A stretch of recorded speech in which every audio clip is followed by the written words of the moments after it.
அன்பு நேயர்கள் அனைவருக்கும் இனிய வணக்கங்கள். எங்கள் பள்ளியில் 2025ஆம் ஆண்டு நடைபெறும் இந்நவராத்திரி விழா மிகவும் சிறப்புடையது. காலடியில் தோன்றிய ஆதிசங்கரர் 4 திசைகளிலும் 4 சக்தி பீடங்களை 4 வேதத்திற்காக உருவாக்கினார்.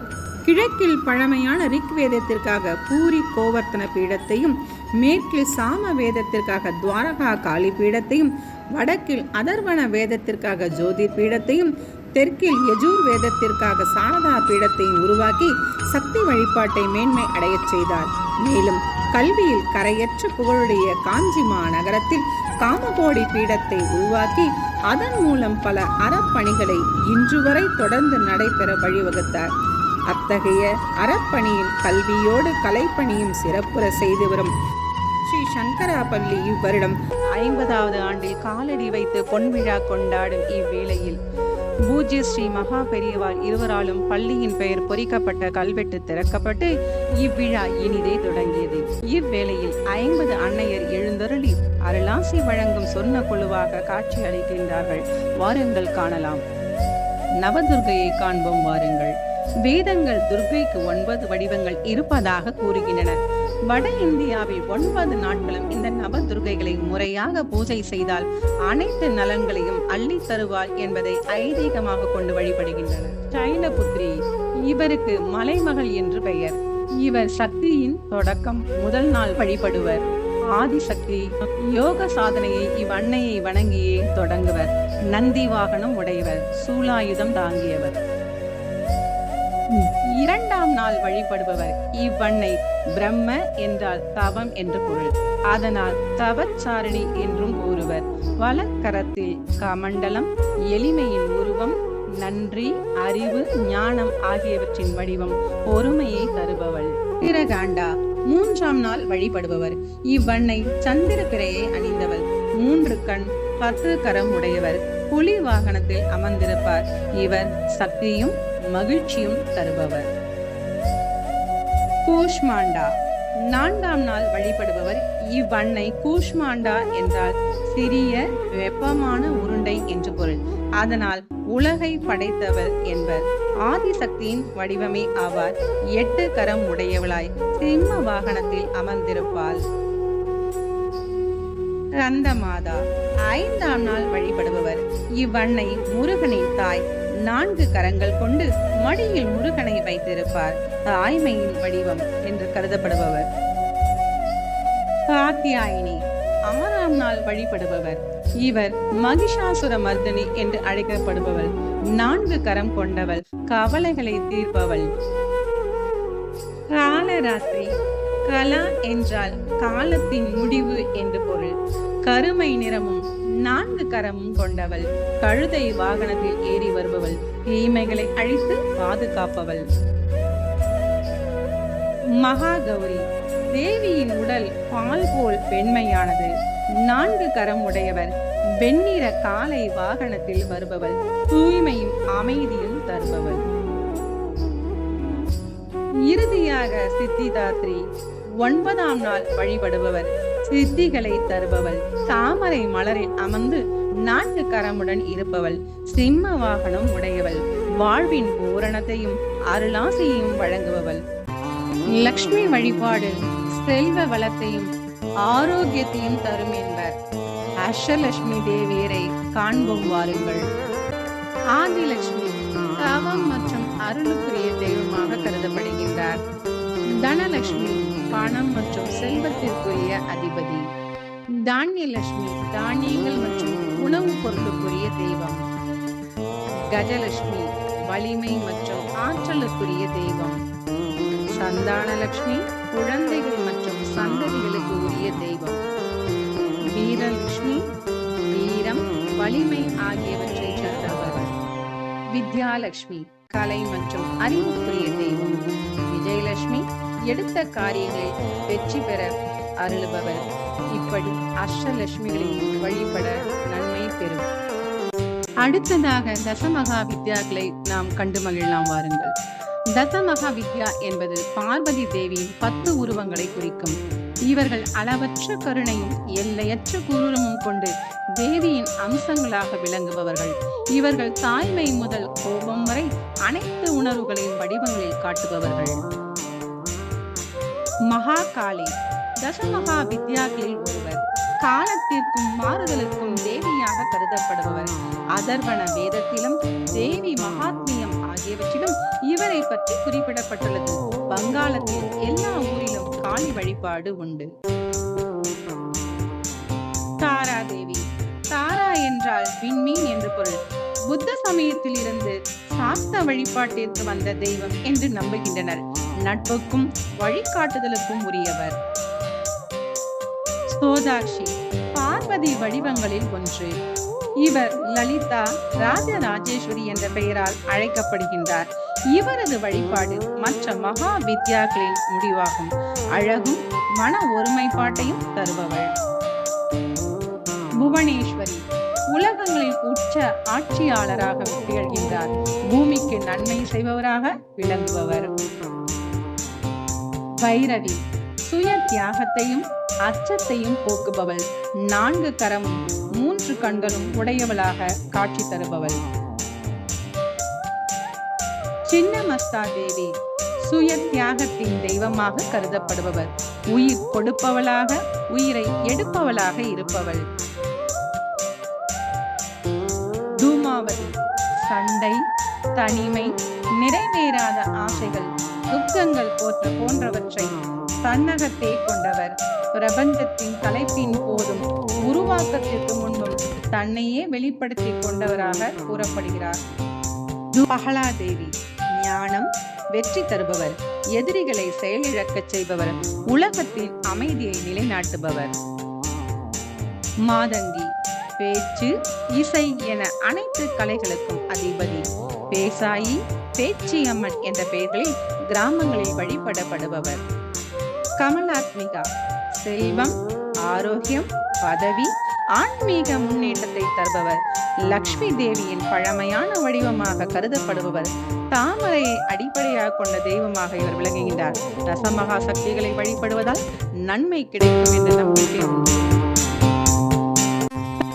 சக்தியின் ஆற்றல்கள் பல்வேறு வடிவங்களில் வெளிப்பட்டு நம்முடைய உள் வலிமையை பெருக்குகின்றன. அத்தகைய தேவியரை தரிசிப்போம் வாருங்கள். ரேணுகா தேவி. ரேணுகா தேவி கோவில் சக்தி பீடங்களில் ஒன்று. தமிழ்நாட்டின் காவல் தெய்வம். எல்லம்மாள் என்று அழைக்கப்படுகிறார். பிரபஞ்சத்தின் தாயாக விளங்குகிறார். தச அவதாரங்களில் பரசுராமனின் தாயும் ஆவார். சக்தி பீடங்களில் மிகவும் சக்தி வாய்ந்த கோயில் கொள்ளூர் மூகாம்பிகை கோயிலாகும். லிங்க வடிவில் அம்மை இங்கே காட்சி தருகிறார். இத்திருமேனி முப்பெரும் தேவியின் அம்சமாகும். உஜ்ஜயினி மகாகாளி காக்கும் மன ஆற்றல் சக்தி உடையவராக திகழ்கிறார். ராமேஸ்வரத்தை தீய மற்றும் இருண்ட சக்திகளிடமிருந்து பாதுகாக்கும் பாதுகாவலர்களில் ஒருவராக விளங்குகிறார். விக்ரமாதித்தன் பூஜித்த தெய்வம் இக்காளி. காயத்ரி. காயத்ரி மந்திரத்தின் உருவம் இவர். வேதங்களின் தாயாகவும் விளங்குகிறார். இவ்வம்மன் சாவித்ரி என்றும் வேத மாதா என்றும் அழைக்கப்படுகிறார். அன்னை சரஸ்வதியின் வடிவமாவார். சவித்ரு என்ற சூரிய கடவுளுடன் தொடர்பு உடையவர் இவர். அறிவுக்கு இத்தேவியை வழிபடலாம். ஆண்டாள் பக்தியின் வடிவம். வைணவ ஆழ்வார்களில் ஒருவர். திருப்பாவை, நாச்சியார் திருமொழியை இயற்றியவர். பூமி தேவியின் அவதாரமாக திகழ்பவர். கனகதுர்கா வீரம் மற்றும் தைரியத்திற்கு இவ்வம்மையை வழிபடுவர். சுயமாக வெளிப்பட்டவர். மகிஷாசுரமர்தனை வென்றவர். இந்திர கீலாத்ரி மலையில் இவர் கோயில் அமைந்துள்ளது. சாமுண்டீஸ்வரி மைசூர் ராஜ்யத்தின் காவல் தெய்வம். 18 மகா சக்தி பீடங்களில் ஒன்று. கிபி 2ஆம் நூற்றாண்டில் கட்டப்பட்ட கோவில் இவருடையது. சாரதா தேவி அறிவு, ஞானம் மற்றும் அமைதியின் தெய்வமாக திகழ்கிறாள். சாரதா பீடம் 51 சக்தி பீடங்களில் ஒன்று. மகா சரஸ்வதியின் வடிவம் இவர். ராஜஷாமலா படைப்பாற்றலின் சக்தி. சக்தி வடிவங்களில் ஒருவர். மாதங்கி என்றும் அழைக்கப்படுகிறார். புத்தி, செல்வம், கலைத்திறன் அருள்பவர். 10 மகா வித்யாக்களில் ஒருவர். மாரியம்மன் தமிழ்நாட்டு நாட்டுப்புற தெய்வம். மக்களின் தீமைகளையும் தீராத நோய்களையும் தீர்த்து வைப்பவர். மழையின் வடிவமாக போற்றப்படுபவர். கருணை சேவையின் அடையாளமாக மாரியம்மன் கருதப்படுகிறார். விந்திய வாசனி வெற்றியின் அடையாளம். துர்க்கை வடிவம் இவரது. சக்தி பீடங்களில் மிக முக்கியமான ஒன்று. கங்கை கரையில் இக்கோவில் அமைந்துள்ளது. இவ்வம்மை யோகமாயா என்றும் அழைக்கப்படுகிறார். சப்த மாதர்களை காண்போம் வாருங்கள். சப்த என்ற சொல்லுக்கு 7 என்று பொருள். தெய்வத்தன்மை பொருந்திய 7 கன்னியர்கள் சப்த மாதர்கள் எனப்படுகின்றனர். அவர்கள் பிராமி, மகேஸ்வரி, கௌமாரி, வைஷ்ணவி, வராகி, இந்திராணி, சாமுண்டி. இவர்கள் சக்தியின் அம்சமாக தோன்றிய 7 கன்னியர். சப்த மாதர்களில் முதலாவதாக பிராமியை பற்றி காண்போம். பிரம்மனுடைய சக்தி 4 கரம் கொண்டவளாக, அன்னப்பறவை வாகனம் உடையவளாக, வெண்ணிறை ஆடை உடுத்தி ஸ்படிக மாலையை ஆபரணமாக தரித்து காட்சியளிக்கின்றார். இரண்டாவதாக மகேஸ்வரி சிவபெருமானுடைய சக்தி ஆவாள். இவள் 3 கண்களையும் 5 திருமுகத்தையும் உடையவளாக, கரங்களில் பாசம், அங்குசம், மணி, சூலம், பரசு என 5 ஆயுதங்களை தரித்தவர். ரிஷப வாகனத்தில் எழுந்தருளியிருப்பார். மூன்றாவதாக கௌமாரி. இவர் முருகனோட சக்தி ஆவாள். 4 கரங்களும் பின்னிரு கரங்களில் வஜ்ரம் சக்தி ஆயுதம் தரித்தவர். மயில் வாகனம் கொண்டு சேவல் கொடி கையில் தாங்கி இருப்பார். நான்காவதாக வைஷ்ணவி. இவர் விஷ்ணுவின் சக்தி ஆவார். இவருக்கு நாராயணி என்ற பெயரும் உண்டு. 4 கரங்கள் உடையவளாக காட்சியளிக்கின்றார். பின்னிரு கரங்களில் சங்கு சக்கரம் தரித்திருப்பார். மகாகாளி, மகாலட்சுமி, மகா சரஸ்வதி ஆகியோரின் ஒருங்கிணைந்த ஆற்றல்களின் அம்சமாக இவர் திகழ்கிறார். ஐந்தாவதாக வராகி.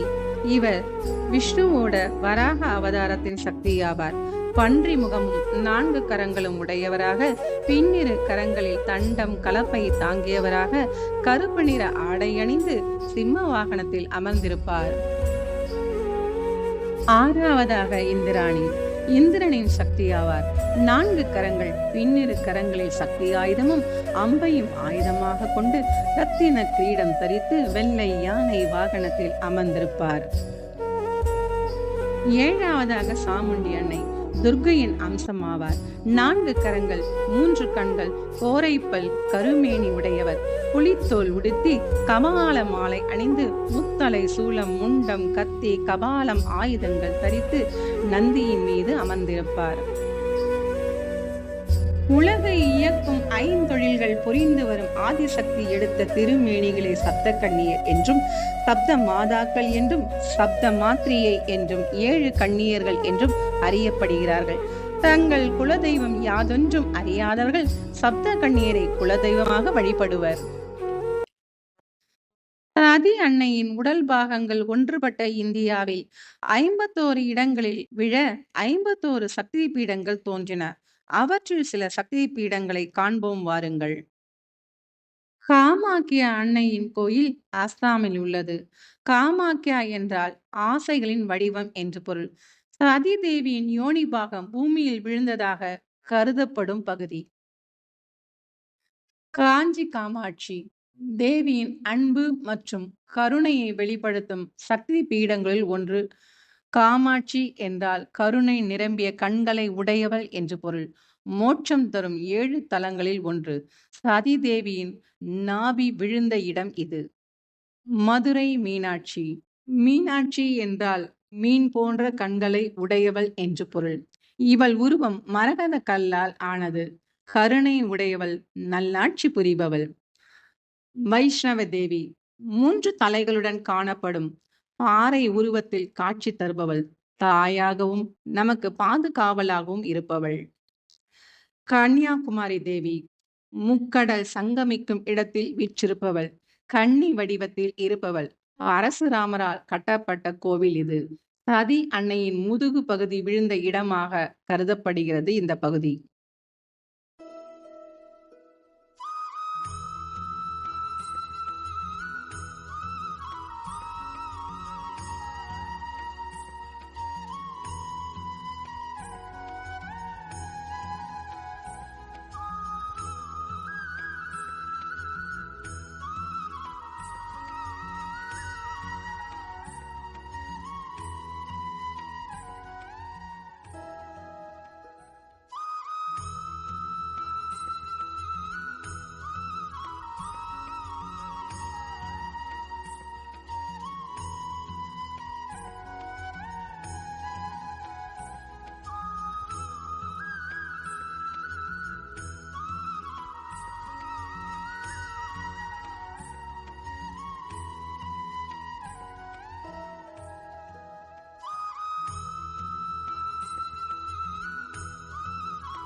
இப்படிப்பட்ட அன்னையரின் பல்வேறு வடிவங்களை ஒரே இடத்தில் கண்டு தரிசனம் செய்வதன் மூலம் வளமும் நலமும் பெற்று வாழ்வில் உயர்வடைவோமாக.